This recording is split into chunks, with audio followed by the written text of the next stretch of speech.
This is FM Gold channel of All India Radio Delhi. How about a walk in Himalayas on this lazy weekend? Well, that happens to be the topic of today's talk in English by Seema Qasim, a poet and a journalist. Someone speaks about dark bungalows, and I am transported to a guest house high up in the Himalayas, to its rambling veranda with cane chairs outside rooms, and the view of snowy peaks and drifting clouds across in the distance. I had often sat there for hours on end, feeling their tranquility seep in. I can still recall the sound of footsteps on the pebbled driveway, echoing somewhat eerily at night when people went by. It's one of the many colonial buildings constructed with a gentle charm in Mukteshwar, located at a height of 7,620 feet in the Kumaon Hills of Uttaranchal.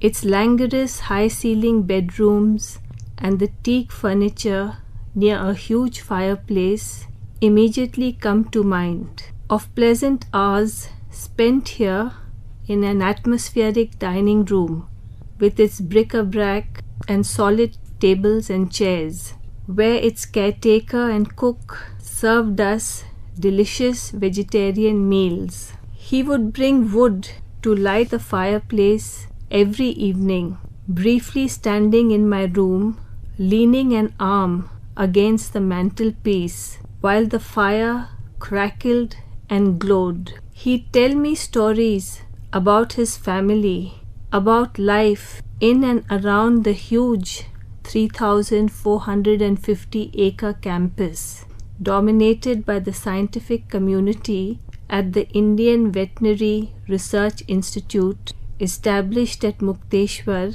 in 1893. I would remember the rains here when I tramped through the thick oak and pine forest during previous visits, my legs bloodied by fat leeches despite the thick socks and walking shoes. The latter part of the day here had a more dreamlike quality, when the Himalayas seemed like dark silhouettes partly covered with clouds and mist, suggesting days that had gone but would return. High up on the rough rocks near the old Shiv temple, overlooking the lights of Almora beginning to come on across the mountains and valleys in the distance. That trip was very different from the one when I visited the Garhwal Hills. I arrived at Gopeshwar in Chamoli district in the evening, long after sunset, when the mountains all around were occasionally lit by headlights from passing vehicles. I had gone there to participate in an eco-development camp initiated by the Chipko leader Chandri Prasad Bhatt. The next day, after a simple breakfast of puri bhaji and tea, we drove to the point from where a tough trek began to a remote mountain village, our home for the next few days. There was no motorable road to this place, and my companions were some of the Chipko women who stopped their old trees from being cut by contractors by hugging them. Chipko Andolan, the popular Hug the Trees movement, was started in 1973. We passed small hamlets on the steep slopes, and after an hour, the Ganga shrank to a long, narrow streak below. The women showed me various places en route, remarking, "Whole villages in this area are affected by landslides every year. Deforestation makes the soil loose, causing it to crumble, especially during the rains." As we walked, their songs describing relentless mother-in-laws, reformed drunken husbands, and the rewards of protecting trees somehow made the climb easier. Whenever I think of that week, it instantly throws up different images associated with the camp of making protective enclosures around the planting saplings, building stone walls, attending meetings, and listening to locals who arrived from different villages. I also remember a certain picture I took of melting snow on a patchy green valley. It was some kilometers away from Manali on the way to Rohtang Pass in Himachal Pradesh.